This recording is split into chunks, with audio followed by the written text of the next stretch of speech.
Bonjour à tous. Aujourd'hui, j'aimerais vous parler d'un mot que l'on utilise souvent, parfois sans y penser vraiment, la nationalité. La nationalité, c'est souvent la première étiquette que l'on reçoit dans la vie. Avant même de savoir qui l'on est, on nous rattache à un pays, à une langue, à une histoire.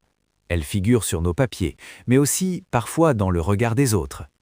Pour certains, la nationalité est une évidence. Pour d'autres, c'est une question permanente. Et pour certains encore, c'est une frontière invisible qu'ils doivent franchir chaque jour. Avoir une nationalité, ce n'est pas seulement appartenir à un territoire, c'est hériter d'une culture, de traditions, de valeurs, mais aussi de blessures et de silence. C'est porter une mémoire collective, même quand on ne la connaît pas entièrement. Mais la nationalité suffit-elle à nous définir? Est-ce qu'elle résume ce que nous sommes, ce que nous aimons, ce que nous rêvons? Dans un monde en mouvement, beaucoup vivent d'entre plusieurs cultures. Ils se sentent chez eux à plusieurs endroits, ou parfois nulle part complètement.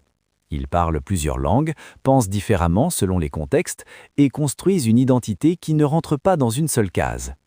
Il y a aussi ceux pour qui la nationalité est une chance, et ceux pour qui elle est un combat, parce qu'elle ouvre des portes ou parce qu'elle enferme. La nationalité peut rassembler, mais elle peut aussi diviser. Elle peut être une source de fierté, tant qu'elle ne devient pas un outil d'exclusion. Aimer son pays n'empêche pas de respecter les autres. Se sentir appartenir n'oblige pas à rejeter. Peut-être que la vraie richesse n'est pas dans le choix d'une nationalité contre une autre, mais dans la capacité à reconnaître l'humanité derrière chaque identité. Au fond, la nationalité raconte d'où l'on vient, mais elle ne dit pas tout de là où l'on va. Merci de m'avoir écouté. Et à très bientôt pour un nouveau moment de réflexion ensemble. Musique de fin.